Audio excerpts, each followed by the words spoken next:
Hello दोस्तों, मैं हूं साधना। आप सभी का स्वागत करती हूं मैजिक विथ लॉजिक में।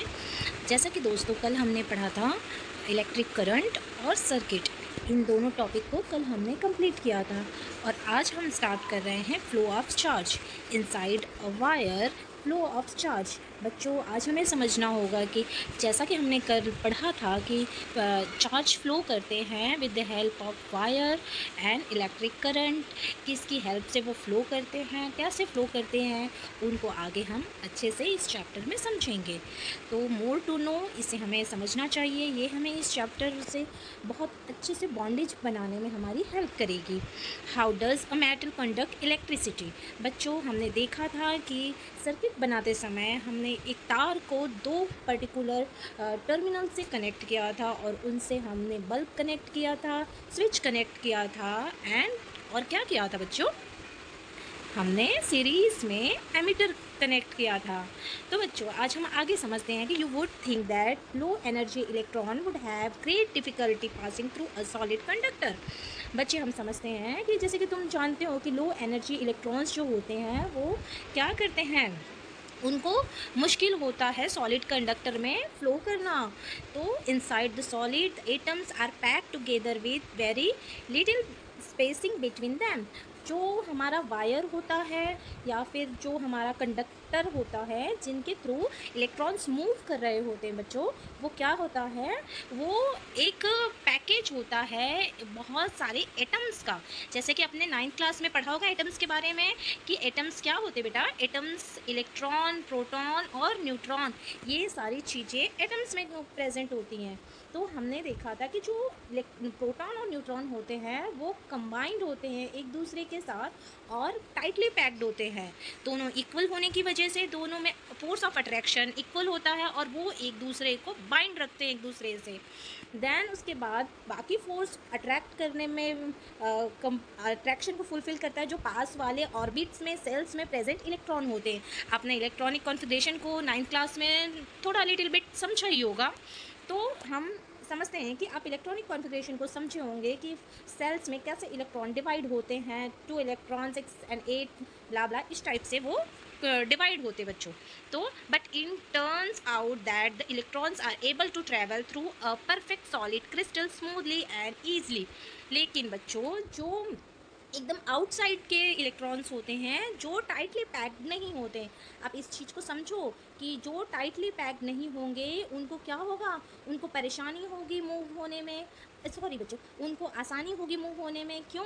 क्योंकि वो टाइटली पैक्ड नहीं है। टाइटली पैक्ड कौन से होंगे, जो बिल्कुल पास में होंगे, ठीक है। तो वो क्या करेंगे, सॉलिड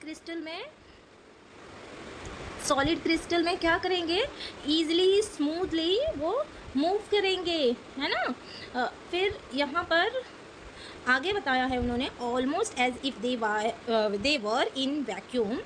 और वो अगर वैक्यूम में है तो वहाँ पर भी वो सेम प्रोसेस से मूव कर रहे होंगे, मोशन कर रहे होंगे। The motion of electrons in conductor however is very different from that of charge in empty space. अब बच्चों, यहाँ पर इन्होंने किस चीज़ को मेंशन किया है कि जो इलेक्ट्रॉन का मोशन होता है उनके कंडक्टर के अंदर वो बहुत अलग होता है। वो उन चार्ज के एम्प्टी स्पेस चार्ज के साथ में डिफरेंट डिफरेंट वायर्स में, डिफरेंट डिफरेंट कंडक्टर में डिफरेंट डिफरेंट वे से मूव कर रहा होता है। When steady current flow through a conductor the electron in it move with certain average drift speed. बेटा, ड्रिफ्ट स्पीड आप वेलोसिटी आप समझ लो कि इलेक्ट्रॉन की वेलोसिटी एवरेज जो होती है, जिस एवरेज वेलोसिटी से वो इलेक्ट्रॉन मूव कर रहा होता है, हम वो ड्रिफ्ट स्पीड में कंसिडर किया जाता है। One can calculate drift speed of electron for a typical copper wire carrying a small current. अब यहाँ पर देखो उन्होंने क्या बताया है कि अगर हम कैलकुलेट करें ड्रिफ्ट स्पीड को इलेक्ट्रॉन वायर, कॉपर वायर के अंदर, तो वो बहुत ही ज़्यादा स्मॉल होगा। हमें मिलेगा कि इट इज़, क्या मिलेगा, it is found B actually very small of order 1 mm पर सेकेंड, है ना बच्चों। फिर उन्होंने क्या बताया है यहाँ पर, यहाँ क्या बताया है उन्होंने, हम देखते हैं आगे। उन्होंने बताया है कि how is it then that electron bulb light up as soon as we turn this switch on. अब जैसे कि इन्होंने क्वेश्चन किया है कि electron bulb light up as soon as we turn this switch on, वो जैसे ही हम स्विच ऑन करते हैं वो टर्न हो जाएगा, तुरंत लाइट क्या करेगा, बल्ब का ग्लो करने लगेगा। It cannot be that current start only when an electron from one terminal of electric supply physically reach the other terminal through the bulb. अब देखो बच्चों, इसको ना बहुत आराम से समझना है हमें कि जो करंट स्टार्ट हुआ है उसके अंदर, वो इलेक्ट्रॉन एक टर्मिनल से दूसरे टर्मिनल पर एकदम से नहीं पहुंच जाता। हमने लाइट स्विच ऑन किया तो एकदम से लाइट नहीं चलती है, वो एक प्रोसेस के थ्रू ट्रैवल कर कर बल्ब तक पहुंचता है। Because the physical drift of electron in conducting wire is very slow process. क्योंकि बच्चों आपको पता है कि उस वायर के अंदर ऑलरेडी इलेक्ट्रॉन्स प्रेजेंट है। इलेक्ट्रॉन्स तो एवरीवेयर प्रेजेंट है, एटम्स हमारे सारे जो भी मैटर्स आसपास में प्रेजेंट हैं सब में एटम्स प्रेजेंट है। तो उस वायर में जो कॉपर की वायर हमने सर्किट फ्रेम की है उसके अंदर भी ऑलरेडी क्या प्रेजेंट होगा, इलेक्ट्रॉन प्रेजेंट होगा। अब ये इलेक्ट्रॉन स्विच ऑन करने पे मूव करना स्टार्ट करेगा। The exact mechanism of current flow which take place with a speed close to the speed of light. अब ये उस स्पीड से फ्लो करता है जो थोड़ा क्लोज है स्पीड ऑफ लाइट के। अब समझो कि करंट का फ्लो कितना ज़्यादा फास्ट होगा बच्चों, इसलिए आपको ये हर जगह रेड मार्क दिखता है। बच्चों आप देखोगे इस तरह से रेड मार्क दिखेगा, बहुत सारे सिंबल्स दिखेंगे कि आप उन चीज़ों को टच ना करें, वो ख़तरनाक हो सकते हैं। क्योंकि हमारे घर में जो करंट आती है वो 220 वोल्ट की होती है बेटा, वो बहुत हाई पावर होता है हमारे लिए, इसलिए। अब यहाँ आगे उन्होंने बताया है कि which take place with the speed close to speed of light is fascinating but it is beyond the scope of this book. अब ये तो हमारी बुक में इतनी ज़्यादा डिटेल में दिया नहीं है, ये बुक के बाहर की चीज़ें हैं, एक्स्ट्रा चीज़ें हैं। That is do you feel like a probing this question at the advance level. अब ये आपको एडवांस लेवल की चीज़ हो गई, तो ये आपको एडवांस क्लास में आप जब पहुँचोगे हायर क्लास में तो वहाँ पर समझाई जाएगी। ओके नाउ अब हम देखते हैं electric potential and potential difference. बच्चों electric potential and potential difference आप अगर समझेंगे तो सिंपल चीज़ एक समझ लो कि इन्फिनिटी से कोई चीज़ आती है और पर्टिकुलर एक टर्मिनल्स पर आकर क्या करती है, कनेक्ट हो जाती है इन्फिनिटी से। ओके सॉरी ये प्रॉपर नहीं यहाँ पर ड्रॉ हो रहा है, तो आप ये समझो और हम चैप्टर के साथ साथ में अगर डिस्कस करेंगे तो वो ज़्यादा बेस्ट होगा। What make the electric charge to flow. बच्चों जैसे आपको पता है कि कोई भी चीज़ को फ्लो करने के लिए कुछ ना कुछ फोर्स, प्रेशर, स्पीड, किसी न किसी चीज़ की तो नीड होती है। तो हम समझते हैं कि जो इलेक्ट्रिक वायर में इलेक्ट्रॉन्स फ्लो हो रहे हैं, चार्ज फ्लो हो रहे हैं, वो चार्ज किस रीज़न से फ्लो हो रहे हैं। Let us consider the analogy of flow of water. Charge do not flow in copper wire by themselves. देखो उन्होंने बता दिया कि वो खुद से नहीं फ्लो कर रहे होते वायर के अंदर, just as water in perfectly horizontal tube does not flow. जैसे कि आपने यहाँ एग्जाम्पल भी बता दिया है कि वाटर को समझ लो कि अगर किसी ट्यूब, आपने टेस्ट ट्यूब के अंदर या किसी ट्यूब लाइक्स वेसल्स के अंदर आपने अगर वाटर रखा हुआ है तो वो ऑटोमेटिकली फ्लो नहीं कर सकता बच्चा। आपको उस ट्यूब से, आप समझो वायर किस शेप का होता है, सिलेंड्रिकल शेप, इट मीन्स कि वो ट्यूब शेप होता है। तो कोई भी चीज़ ट्यूब शेप में ऑटोमेटिकली मूव नहीं कर सकती है ना, उसमें फ्लो नहीं हो सकती। तो उसमें फ्लो होने के लिए उनको एक फोर्स की नीड होती है। If one end of the tube is connected to a tank of water capped at a higher level, अगर such that there is a pressure difference between the two ends of the tube. अब देखो वो यही चीज़ बता रहे हैं कि अगर एक एंड ट्यूब का हम कनेक्ट कर दे किसी टैंक, वाटर टैंक से, और उसको क्या करें कि एक हायर लेवल पे ले जाके रख दे, तो क्या होगा वहाँ पर, कैसा प्रेशर जनरेट होगा, difference, pressure difference between two ends क्या होगा बेटा, water flow out of the other end of tube. अब क्या होगा वहाँ पर जो वाटर फ्लो हो रहा होगा दूसरे एंड पे वो डिफरेंट टाइप का होगा, वो डिफरेंट प्रेशर में वहाँ पर मोशन हो रहा होगा। For flow of charge in conducting metallic wire the gravity of course has no role to play.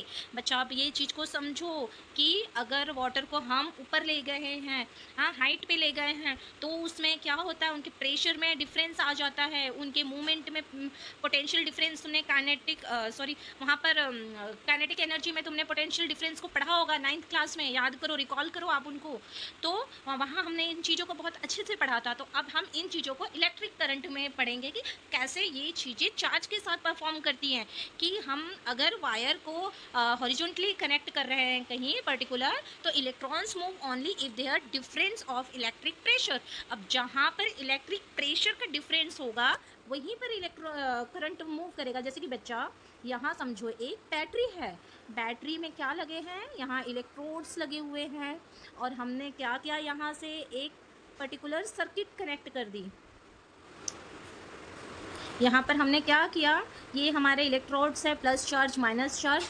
यहाँ से हमने एक तार कनेक्ट किया है, यहाँ पर हमने एक बल्ब कनेक्ट किया है। अब क्या होगा यहाँ पर कि यहाँ ग्रेविटी का असर नहीं होगा, यहाँ पर जी का जो वो होता है बेटा, जी का इफ़ेक्ट कम होगा। यहाँ पर क्या होगा, करंट पे जो चार्ज आ रहा है, हाँ जो चार्ज आ रहा है, जो प्रेशर यहाँ से जनरेट हो रहा है, वो इस पर ज़्यादा वर्क करेगा। इलेक्ट्रॉन अपने डायरेक्शन में मूव करेंगे। जैसे हमने लास्ट क्लास आपने देखी होगी मेरी, पार्ट फर्स्ट इलेक्ट्रिक करंट देखा होगा, तो वहाँ पर हमने देखा कि +2 माइनस चार्ज की तरफ इलेक्ट्रॉन्स फ्लो होते हैं, और इनके अगेंस्ट में करंट -2 प्लस की तरफ फ्लो होता है। बच्चा इस चीज़ को समझो कि अपोजिट डायरेक्शन में यहाँ से अगर इलेक्ट्रॉन जा रहे हैं, तो जो करंट होगा ये अपोजिट डायरेक्शन में फ्लो होता है। इस चीज़ को आपको समझना होगा। ओके, आई होप कि मैं समझा पा रही हूँ तुमको इस चीज़ को, कि अगर ये डिफरेंस टर्मिनल्स पर और इलेक्ट्रॉन प्रेशर चार्ज के थ्रू अगर मूव कर रहा है, तो इसे ही हम क्या बोलेंगे, पोटेंशियल डिफरेंस। ये ही पोटेंशियल डिफरेंस में कंसीडर किया जाएगा बच्चा, ठीक है। ओके, आगे हम देखते हैं। दिस डिफरेंस ऑफ पोटेंशियल में B produce by battery consisting of one और मोर इलेक्ट्रिक सेल्स। आपको पता है कि बेटा अगर किसी इलेक्ट्रॉन को मूव करवाना है वायर किसी कंडक्टर बेस से, तो उसे फोर्स देना होगा, और वो फोर्स क्या दे सकता है, बैटरी दे सकती है, या फिर और क्या दे सकता है, सेल्स दे सकते हैं, है ना बच्चा। तो ये सारी चीज़ें क्या करेंगी, इलेक्ट्रॉन को फोर्स देने का काम करेंगी। इलेक्ट्रिक सेल्स हो गए, बैटरी हो गए, ये उनको प्रेशर देने का काम करती हैं इलेक्ट्रॉन्स को मूवमेंट के लिए, one terminal to other terminal. The chemical action within a cell generate the potential difference across the terminal of the cells. बेटा यही चीज़ जो मैंने अभी आपको समझाई है, even when no current is draw from it, ठीक है। अगर हम ये चीज़ नहीं करते हैं तो वहाँ पर क्या होता है, वहाँ पर कोई भी करंट फ्लो नहीं होता है। When the cell is connected to conducting circuit element, the potential difference set the charge in motion in conductor and produces electric current. बच्चों आप इस चीज़ को समझो कि जब क्या किया जाता है, सर्किट को कंडक्टिंग सर्किट एलिमेंट्स में पोटेंशियल डिफरेंस चार्ज की जाती है, तो वहाँ पर जो मोशन होता है कंडक्टर के अंदर, वो इलेक्ट्रिक करंट प्रोड्यूस करने लगता है, ठीक है। In order to maintain current in given electric circuit, इसकी वजह से क्या होता है, इलेक्ट्रिक सर्किट में करंट को मेंटेन किया जाता है, करंट फ्लो होता है। इसी टू टर्मिनल्स के बीच में करंट फ्लो हो रहा होता है। The cell has to be expand its chemical energy and store it.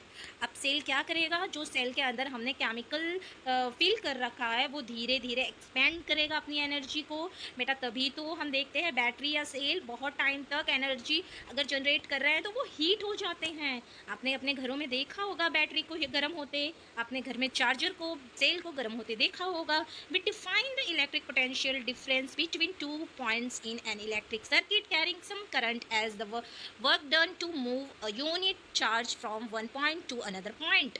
बेटा ये इसका डेफिनेशन है, और ये बहुत अच्छे से डिफाइन किया हुआ है कि जो इलेक्ट्रिक पोटेंशियल होता है वो डिफरेंस बिटवीन 2 पॉइंट होता है। Electric circuit carrying some current as a work done to move a unit charge from one point to another point.